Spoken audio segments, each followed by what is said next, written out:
Ito may gagawin tayo isang Realme 3. Ang problem nito ay gumagana siya tapos bigla-bigla na lang siyang namamatay. So dito papakita ko sa inyo guys kung ano yung ginagawa natin.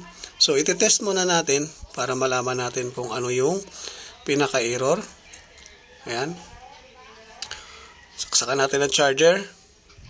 Kasi sabi ng may-ari ay bigla na lang daw itong namamatay.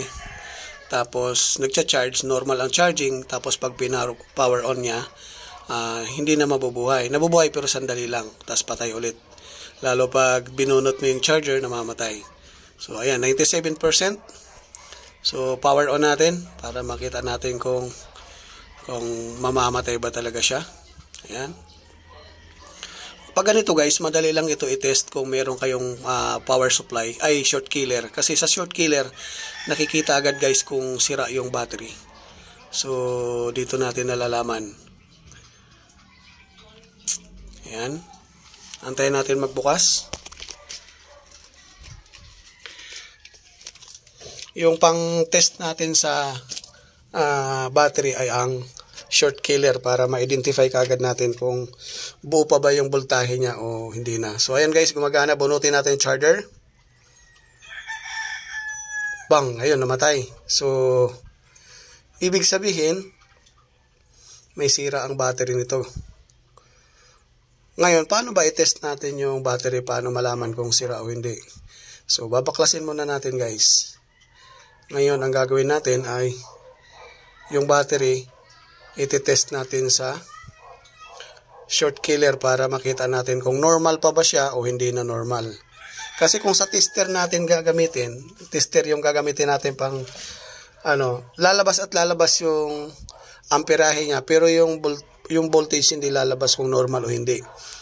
So short killer ang gagamitin natin para mapalabas natin kung andun pa ba yung voltahe o amperahe na lang ang lumalabas. Kasi pag mga amperahe guys, ibig sabihin mahina na yon. Madalas naman, ang ginagawa natin, yung ganon na sira, nire-repair. So hindi na tayo magpapalit ng battery para hindi na kayo gumastos. So mayroong option para hindi tayo gumastos ng ibang pamamaraan. So gamitan natin ang short killer. Takpan ko muna yung ground. Tapos kabit natin yung cable, nakakonek sa short killer, positive sa negative.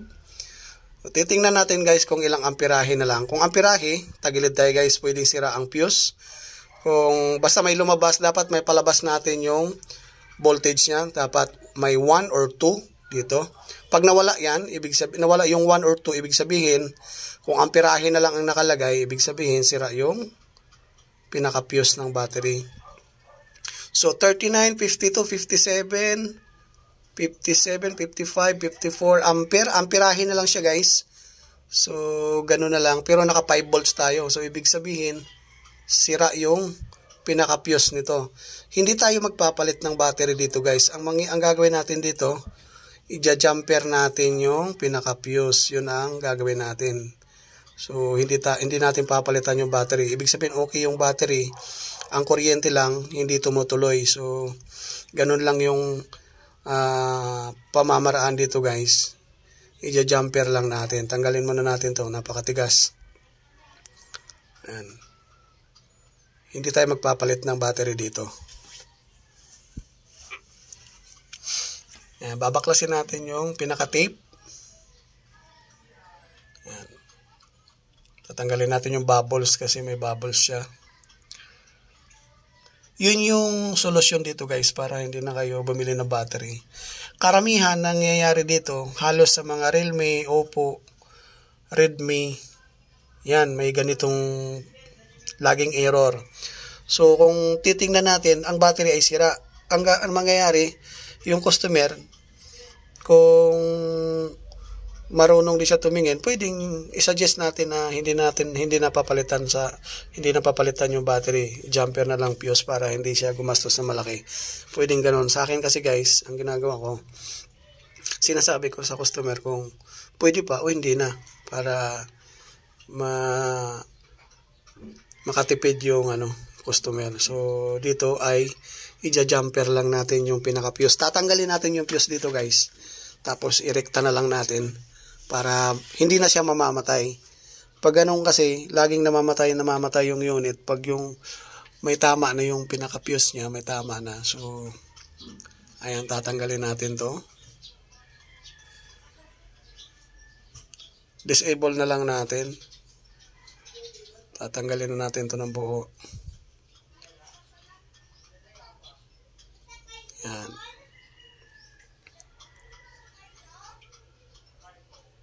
Sira na yan guys. Pag ganun nangyayari sa unit nyo, sira na to. Yan. Tatanggalin natin. Rekta na lang natin para back to normal na yung power niya. Hindi siya mamamatay-matay.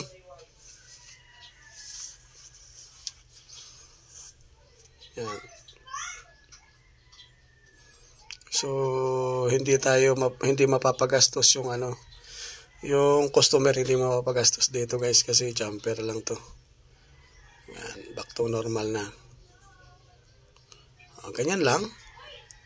Tapos balik na natin para gumana na siya ng maayos.